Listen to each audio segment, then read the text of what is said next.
Hola, muy buenos días. Estamos nuevamente en tu programa Mujer Siglo XXI y hoy tengo doctor en casa, ¿no? Bueno, estoy muy contenta porque les quiero platicar que hoy está conmigo un compañero de vida, un compañero de hace 35 años que lo conozco. Ya tenemos que aquí develar nuestras edades, Gabriel. Pero bueno, él es el doctor Gabriel Minauro Muñoz. Es un compañero de la secundaria. Me acuerdo mucho de ti con tus sueños de llegar a ser médico, porque además tu padre también es médico. Y pues es un honor que estés conmigo, acompañándome otra vez en otro pedacito de vida. Y Gabriel, platícanos, que quiero que la gente sepa quién eres, qué haces, y mil gracias por acompañarme. Adriana, muchas gracias. Te saludo a ti, saludo a la audiencia y muchas gracias por haberme invitado. Y en efecto, ya son muchísimos años de conocernos, ya hace, como dices, como 35 años de conocernos y me da mucho gusto estar aquí en tu programa. Pues yo soy Gabriel Minauro, como lo decías, oncólogo, cirujano oncólogo. Trabajo en medio institucional en el Hospital de Oncología en Siglo XXI, en el Centro Médico Nacional Siglo XXI. Ahí doy tratamiento y seguimiento a pacientes con cáncer en un hospital dedicado exclusivamente al tratamiento de pacientes con esta enfermedad de parte del centro médico. Y en las tardes en mi consulta privada en el Hospital Ángeles Metropolitano. Ya si quieres al final daremos los datos por si alguien necesita alguna consulta. Pero todos los días viendo y tratando y conociendo y aprendiendo de los pacientes con cáncer.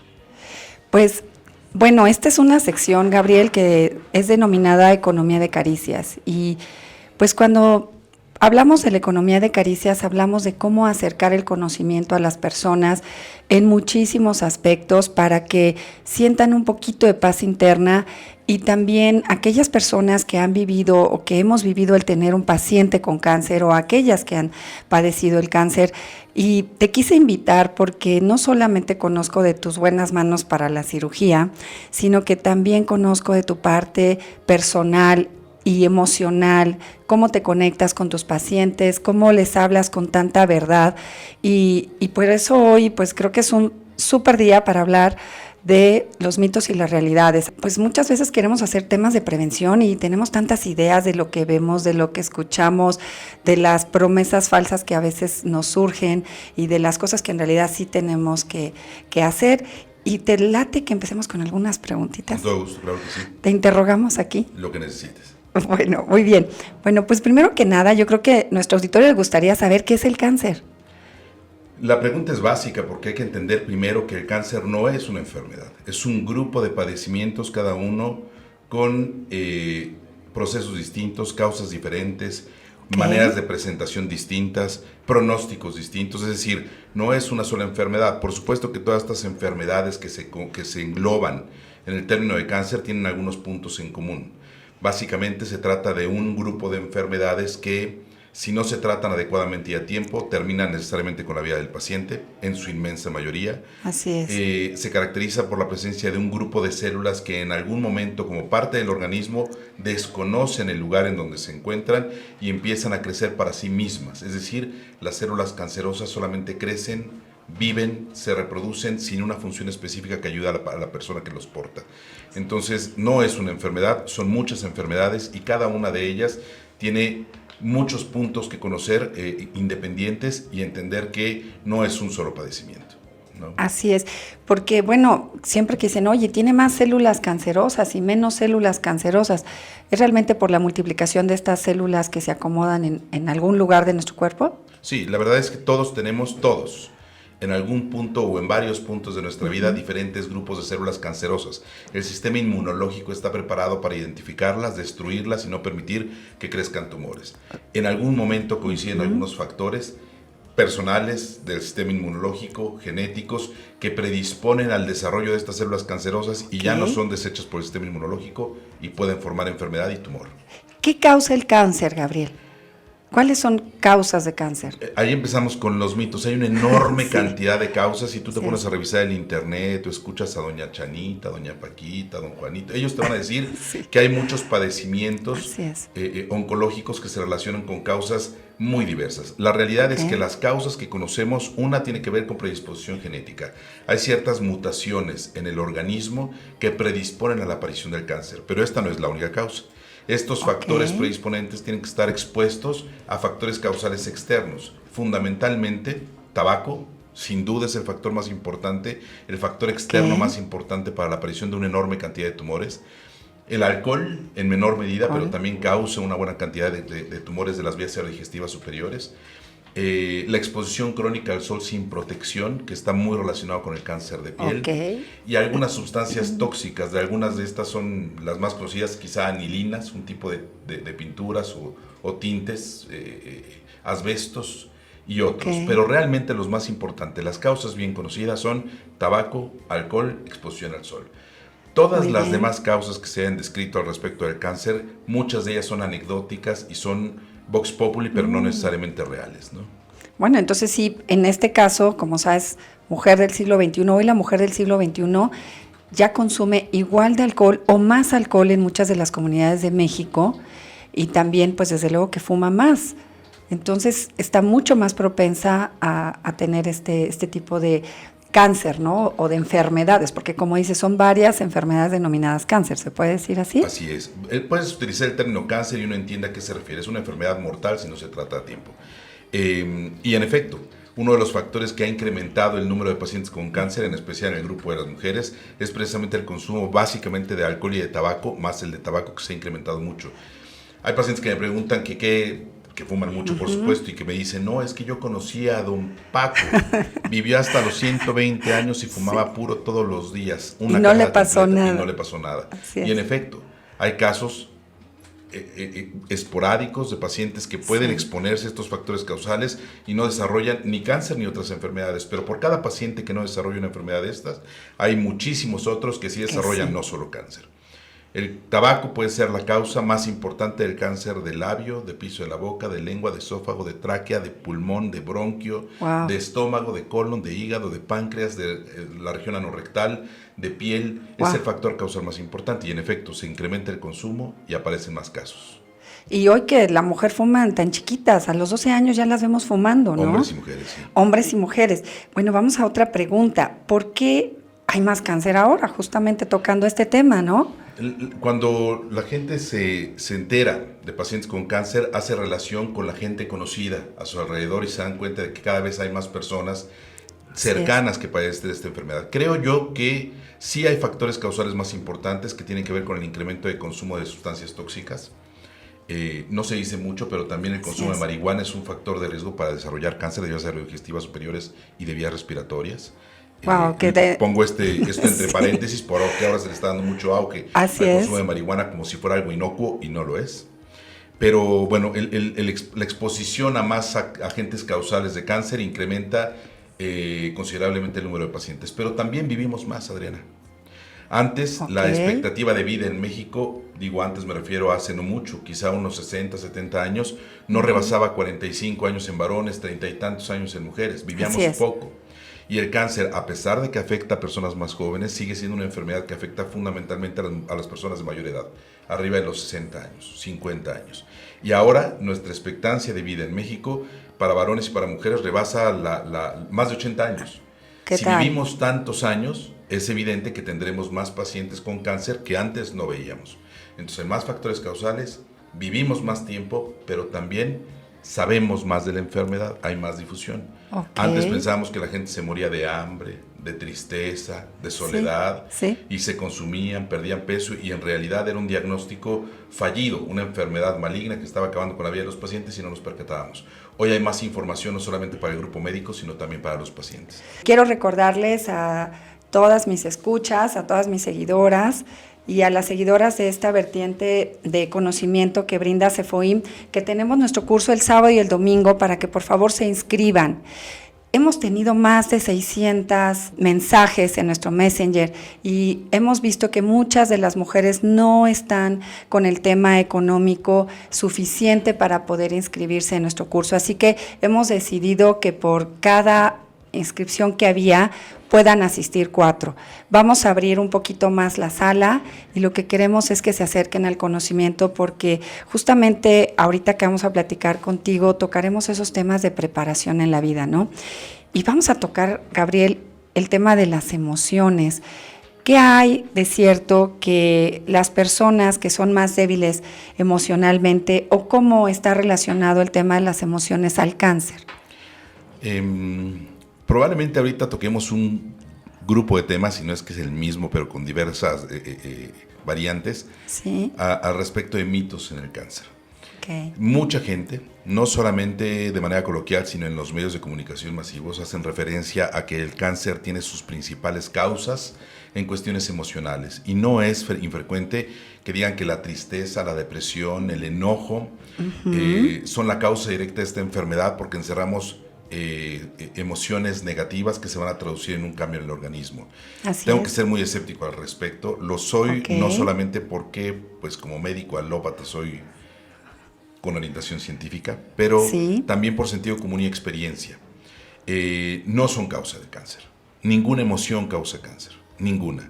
Ni las positivas ni las negativas. Ni la depresión, ni el enojo, ni la tristeza.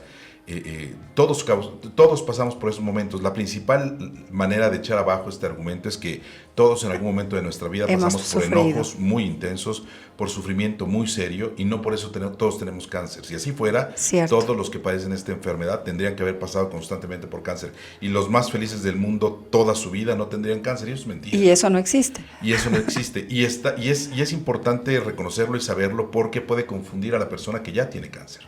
Sí, puede decir, yo además sentirme culpable porque sufrí tanto, claro, que pues ahora tengo que sufrir más, ¿no? Me toca escuchar de verdad en programas de radio, programas de televisión, en las pláticas constantes, que se le atribuye a las emociones la aparición de estos de un tumor maligno, y en efecto genera cierta culpa en el paciente, en la familia del paciente, pero lo peor es que genera confusión. Porque entonces creen que si la causa de esta enfermedad es una cuestión emocional, lo que hay que resolver es lo emocional, y con eso se va a revertir la enfermedad, y eso es mentira. No, hay que dar el acompañamiento emocional sin duda, ¿no? Mientras el paciente está.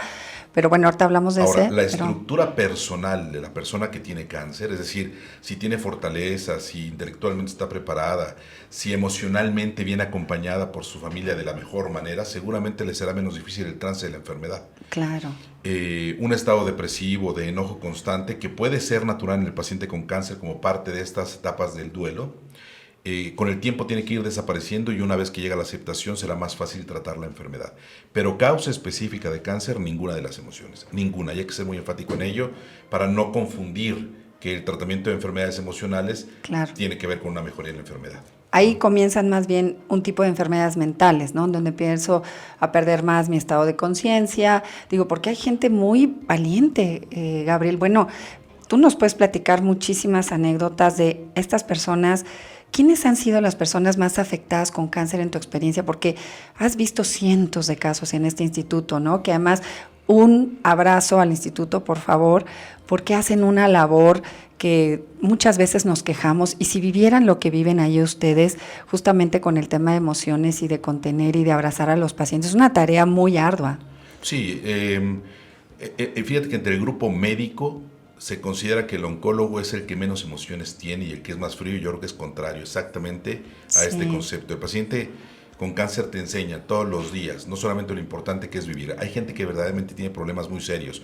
Nosotros agrandamos los problemas de diario y no entendemos que hay gente que de verdad sufre un problema muy serio, que es la enfermedad o estas enfermedades conocidas como cáncer, que confrontan al paciente con la muerte y por lo tanto con la posibilidad de que se acabe lo que tienen.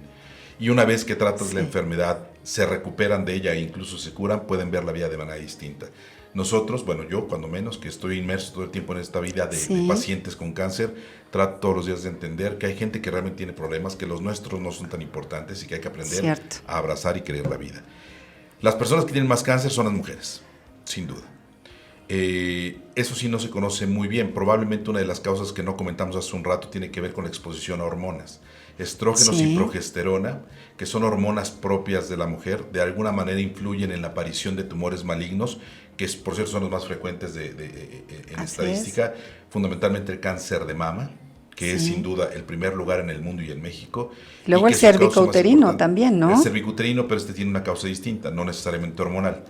El cáncer cervicouterino, la causa más frecuente es una infección por virus de papiloma humano 2 subtipos del virus de papiloma humano, cuando mucho 3, que son los causantes del cáncer cervicuterino, pero que no tiene relación necesariamente con hormonas. Fíjate que, perdón que te interrumpa, Gabriel, yo quería que habláramos un poquito porque ya que tocas el tema, hoy las chicas comienzan a tener relaciones sexuales mucho más temprano, ¿no?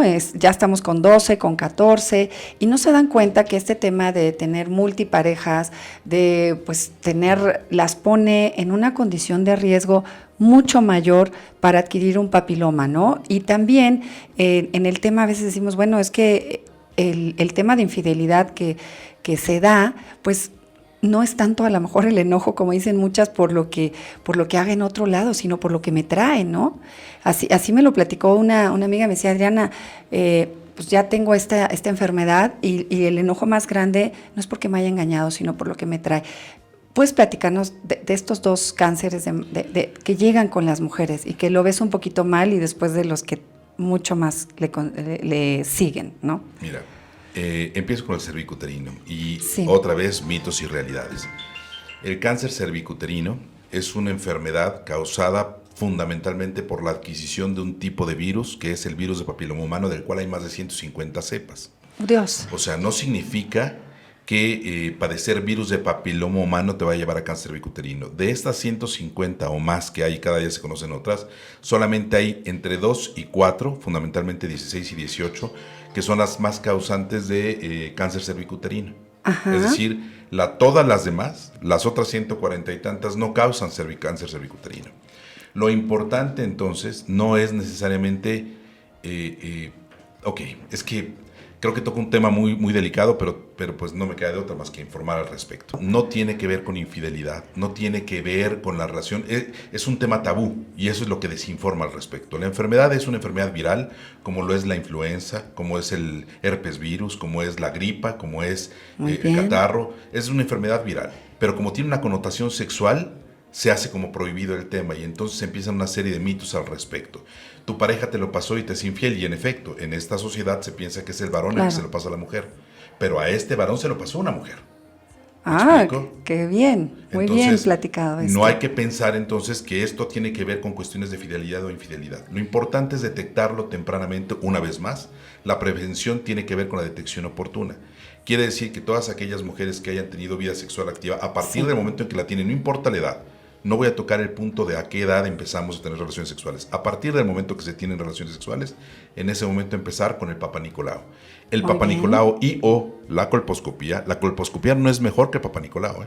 El Papa Nicolau es una excelente técnica para detección de cáncer, pero hay que saber con quién hacerla y quién la va a revisar. Y te permite detectar en etapas muy tempranas, incluso en etapas precancerosas, la enfermedad. Quiero mandar unos saludos primero, porque, bueno, a las personitas de Tijuana que nos han escrito tanto. Seguramente sí estaré por ahí, si tenemos un buen quórum para poder brindar el curso de Mujer Siglo XXI, por ahí estaremos también en Tampico, ahí estaremos también en Mérida, porque nos han hablado de varias ciudades que quisieran venir a tomar el curso y pues no se ha podido por el tema de lejanía, pero por supuesto que si hacemos un grupo por allá, ahí estaré. Bueno, quiero mandar también saludos a Heidi Olivares, a Pedro Morlet y a Ana Rivera, les mando un abrazo grande y pues están muy contentos con los comentarios que nos estás haciendo y quisiera retomar lo que estábamos platicando ahorita en el corte acerca de qué fácil es destruir una relación de pareja cuando no tenemos información suficiente ante un cáncer de cervicouterino, ¿no? Porque hay tanta información sobre el cáncer de mama, se hacen tantos eventos sobre el cáncer de mama y el cáncer cervicouterino siempre queda como en un, ¿cómo nos dijiste hace rato? Como que es un tabú, como es un que tabú, no lo puedo social decir porque entonces suena a prostitución, a promiscuidad. ¿Y qué realidades hay del cáncer cervicouterino, Gabriel? Para empezar, el cáncer cervicouterino es el segundo cáncer más frecuente en México. Cada vez lo vemos menos, seguramente porque lo detectamos mejor. La mejor manera de detectarlo es el Papa Nicolau. La colposcopía ayuda muchísimo cuando se tiene el recurso, pero no es necesario si se hace un buen Papa Nicolau. El Papa Nicolau es una técnica de un raspado que se hace en el cuello de la matriz. Se obtiene una muestra celular y esta se analiza al microscopio. Y tiene que ver mucho para su éxito quién la toma y quién la lee. Bien. No es que la técnica sea mala. No es que la colposcopía sea mucho mejor, son muy útiles las dos y complementarias, nada más que hay que acudir con la persona más adecuada para poderlo hacer. Y platicábamos acerca de los mitos con respecto a esta enfermedad en especial. Ajá. Para empezar, tiene una connotación social muy importante. Es un mito, digo, no es un mito, es un tabú, porque evidentemente la infección por virus de papiloma humano se adquiere por vía sexual. Y desafortunadamente me ha tocado ver que los menos conocedores al respecto de esta enfermedad somos el grupo médico en general.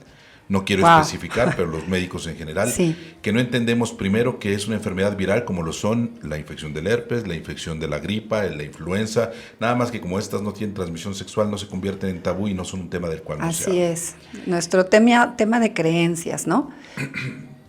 Perdón. Y de cómo llega la información al paciente, ¿no, Gabriel? Los médicos en general decimos a la paciente que para empezar, cuando la paciente viene a un Papá Nicolau, ya de entrada es un estudio choqueante para la paciente. Sí, siempre estás con el temor. Es invasivo, lastima, invade tu intimidad y aparte que identifiquen la presencia del virus, ya dicen, tienes virus de papiloma humano.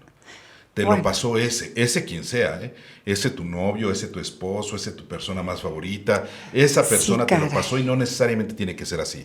Una sola relación en la vida con una persona que es portadora del virus te lo puede pasar a ti. O sea, puede ser de una relación anterior. Una relación anterior a tu vida actual y no necesariamente la pareja actual con quien tienes la relación. Segundo, ya que tienes el virus, empiezan a decirte que te tienes que tratar y no es cierto.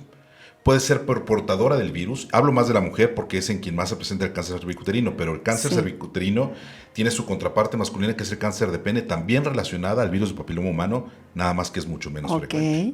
Entonces, cáncer, digamos, cervicouterino es igual a cáncer de pene en los hombres. Cáncer de pene, la causa es la misma, es virus de papiloma humano, en especial cepas 16, 18 y 21. Bueno, ya que se detecta el virus, quieren tratar a todas las pacientes. La presencia del virus como tal no requiere tratamiento alguno. Ninguno, ni crioterapia, ni electrofulguración, ni aplicación de sustancias tópicas, solamente vigilancia. Solamente cuando la enfermedad viral empieza a generar transformación a células precancerosas, das algún tratamiento. Pero hay personas en las que ni siquiera se ve el virus y puede ser portador hace muchos años y puede haber brotes. Hoy te haces un Papá Nicolau, aparece el virus. Te lo haces en un año y desapareció. No desapareció en realidad, simplemente no se hizo visible. Y 10 años después puede volver a aparecer.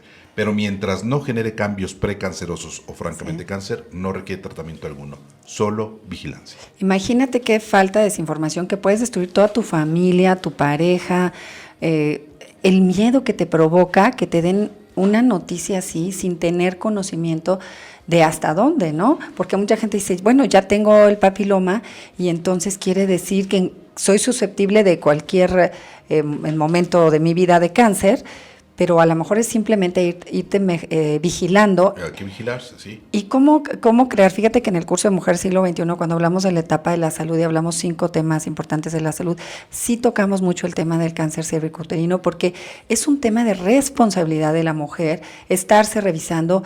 ¿Qué periodo crees tú que se debe estar revisando una persona cuando puede ser susceptible que ya le digan, mira, tengo papiloma, tienes papiloma? ¿Cada como cuándo se tenía que estar revisando? Ya que se tiene virus de papiloma humano, al principio puede ser la revisión cada 6 meses. Y si ves que no hay cambios asociados al virus, si solamente se ve el virus, pero no se ven cambios en las células del cuello y la matriz, se puede hacer Papá Nicolau cada año, aun cuando seas portadora del virus. Y en efecto es una cuestión muy personal. La paciente tiene que acudir, para prevenir el cáncer, hay que acudir a revisarte cuando no tienes ningún síntoma. Así es. Oye, Gabriel, ¿qué otro tipo de cáncer frecuente has visto en la mujer aquí en el siglo XXI, donde atiendes a tantas mujeres? Los 5 tumores más frecuentes en México son, más o menos en orden, sería el cáncer de mama, el cáncer cervicuterino, el cáncer de colon, el cáncer de pulmón y el cáncer de próstata. Los 4 primeros pueden afectar a cualquier población, a varones y a mujeres. Por supuesto, cáncer cervicuterino y de mama solamente a la mujer. Sí. Pero el de colon y el de pulmón puede afectar tanto a hombres como a mujeres. Y el de próstata, por supuesto, solamente al varón. Hay otros tumores por debajo de estos 5 que van en incremento considerablemente. Uno de ellos, que la gente no lo sabe, es el cáncer de la cavidad oral, que en el mundo ocupa el 6º lugar y en México parece que ya va ocupando el 7º. Las estadísticas no son muy confiables. Pero cada vez hay más cáncer de la cavidad oral. Entiéndase, piso de la boca, la lengua fundamentalmente. Y son tumores sumamente agresivos relacionados con el consumo de tabaco y alcohol. Y también, en algunos casos, con la presencia del virus de papiloma humano en la parte posterior de la garganta. Y se presenta tanto en hombres como en mujeres, pero es muy frecuente verlo en mujeres jóvenes, el cáncer de la cavidad oral. Otro tumor frecuente es el cáncer de tiroides, que fundamentalmente afecta a las mujeres más que a los varones. Okay. Los nódulos tiroideos en su inmensa mayoría son bolitas benignas, pero sí hay un porcentaje alto de cáncer y más en las mujeres. Ok. Oye, Gabriel, ¿qué recomiendas tú? Porque ahora que vamos a entrar en la siguiente sección de donde hablamos mucho de cómo inspirar a las personas, sobre todo aquellas que están viviendo esta enfermedad, pero también aquellas que son las que les cuidan.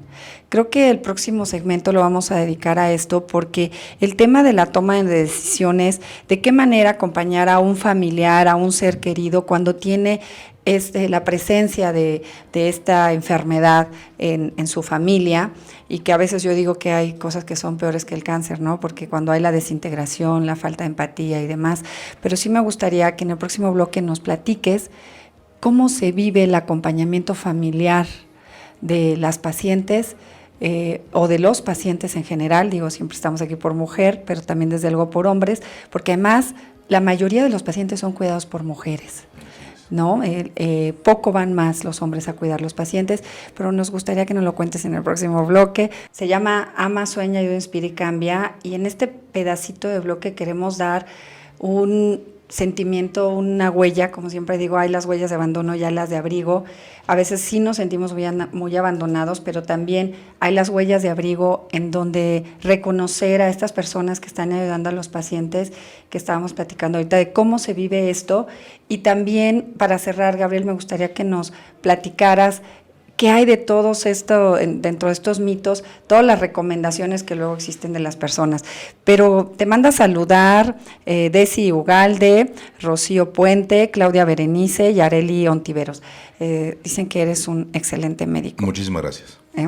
Bueno, pues hablando de este tema del amor, ¿cómo se vive el amor adentro de un hospital? Porque creo que lo que hace, la mano que brinda a cada persona en el hospital, inclusive como lo hizo la Madre Teresa de Calcuta, que hizo en Calcuta, ¿no? Viendo el documental, que además se los recomiendo mucho que lo busquen, no puedo decir la cadena de televisión, pero que está ahí en la televisión, este documental, es dar amor.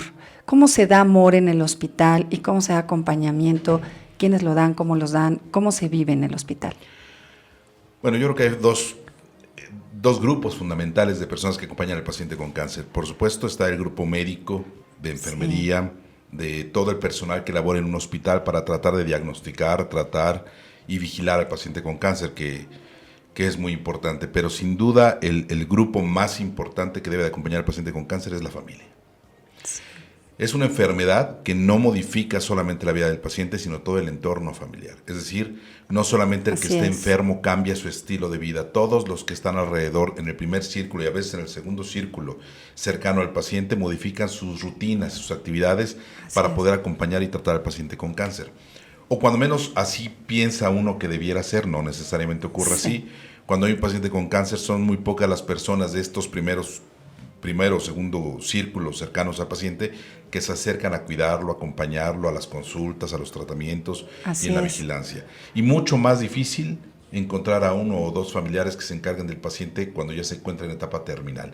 En ese momento prácticamente todos desaparecen. Qué triste, ¿no? Qué falta de empatía, algo que nos puede suceder a cualquiera. Sí, pero así es. O sea, es cierto. Uno ve pacientes que están muy abandonados en los hospitales o en su domicilio. Es terrible, pero no hay manera de evitarlo. Bueno. ¿Sí? Ay, pues nada más quería dejar saludos para ahorita y lo estoy escuchando Pablo Granito. Tenemos una llamada que entró y estamos contestando. ¿Nos podrías decir tu nombre un poquito más fuerte? Yo te respeto, amigos, habla Lola. Ay, Lolita, ¿cómo estás? Muchas gracias por llamarnos. Otra compañera de la secundaria. Lolita, muchas gracias por llamarnos. También te queremos. Lola y Carlos. Muchísimas gracias. Hermosos. Muchas gracias, Lolita Garduño. Te queremos también. Muchas gracias por llamarnos al programa. Mi respeto y admiración. Felicidades a los dos.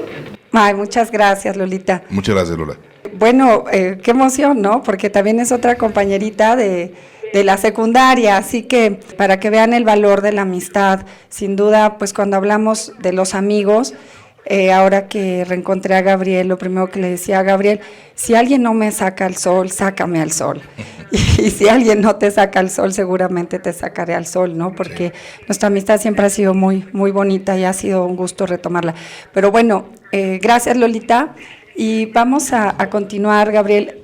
Este tema es de suma importancia porque ¿qué nos va pasando en el desgaste de un familiar que a veces inclusive pudiera tener posibilidades y que no le damos ese acompañamiento, ¿no? No hay forma de resolverlo, yo creo. Yo creo que es una cuestión de la persona que tiene cáncer, dependerá de qué tanto se hizo creer en la vida, pero también de qué manera educó a la gente que teóricamente debe de cuidarlos, ¿no? Sí. Porque la persona que uno espera que cuida al paciente con cáncer, si las cosas suceden de manera natural, es que el padre o la madre sean los que se enfermen, no los hijos. Y de todo esto dependerá más bien de qué paciente es el enfermo, de qué lugar ocupa en la familia, quién se hará cargo de los cuidados. Creo que más bien podría platicar de algo de lo que sí creo que puedo opinar, que sería al respecto de cómo confrontar al paciente que tiene cáncer con la noticia de que lo tiene. Y ese es un problema bien raro y serio que se presenta constantemente en los consultorios. No es infrecuente que el paciente, antes de entrar a mi consulta, sea antecedido por los familiares. Alguna hija o hijo interesado que se acercan para decirme, por favor, no le diga que tiene cáncer. Sí. Y yo con mucho respeto le digo a los familiares, entonces no lo pases. Porque yo no voy a ocultar una información tan importante que al paciente le va a permitir tomar decisiones. Decía una maestra a la que yo aprecio muchísimo y a la que respeto mucho, alguna vez me comentó una anécdota y me decía, si el paciente después de enterarse de la enfermedad que tiene decide pararse en el 10º piso del hospital y tirarse al vacío, es su decisión. Qué fuerte hablar de esto. Pero es cierto, al paciente hay que informarle claramente, con palabras sencillas, sin conceptos médicos, al respecto de la enfermedad, pero siempre haciendo énfasis en que siempre hay algo que hacer.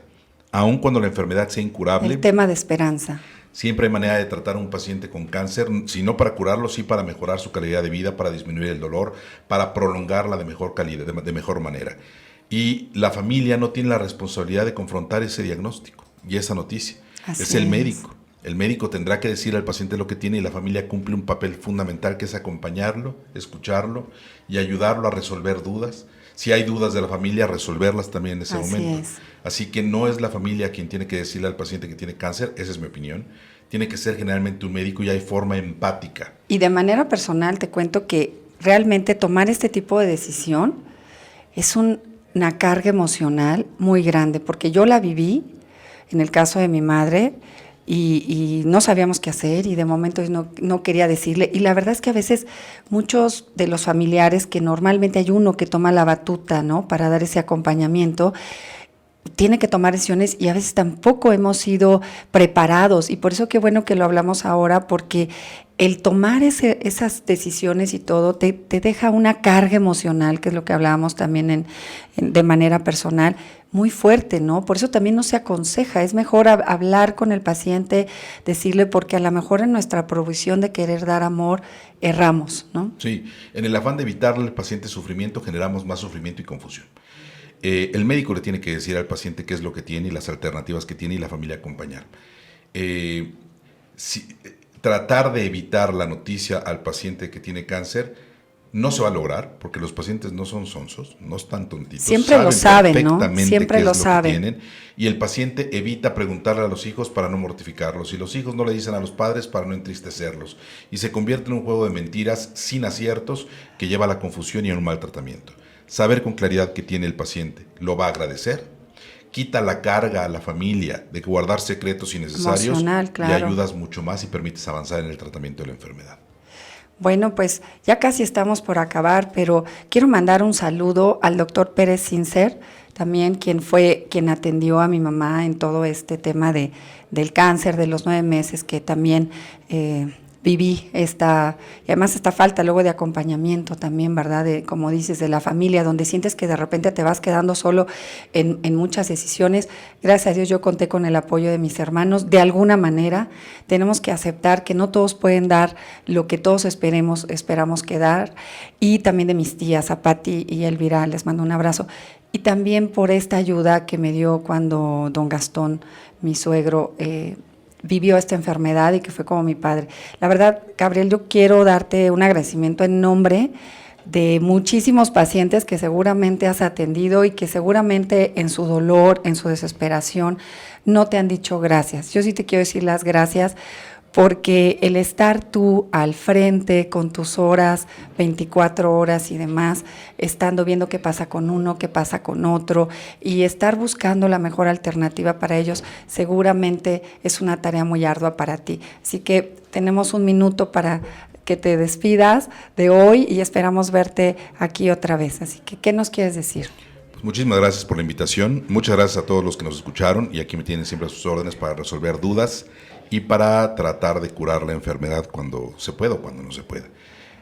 Pues te dejo mis datos, Adriana. ¿Sí? En mi consulta privada es en el Hospital Ángeles Metropolitano, en la colonia Roma. ¿Podré decir el número? Sí, claro, Es claro. el 5584-6916. De todas formas, si me buscan por el apellido, me van a encontrar en la red. Y para lo que necesiten, con mucho gusto, ya sea orientación o tratamiento al respecto de esta enfermedad.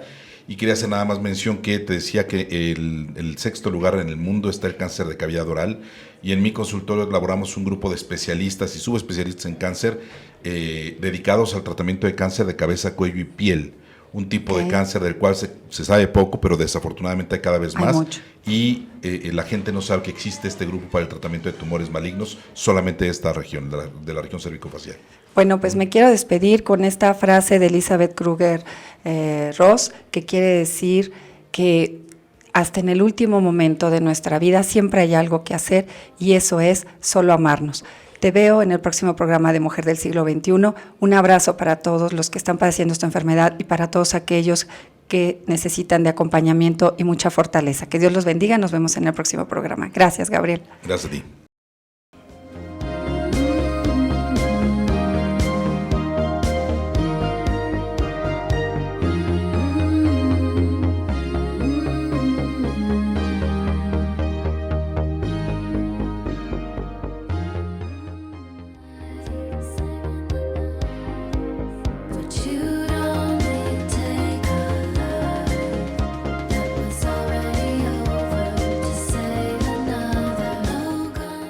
Y recuerda, mujer, enamórate de tu ser. Vive en equilibrio. Esto fue Mujer del Siglo XXI con Adriana Gaitán.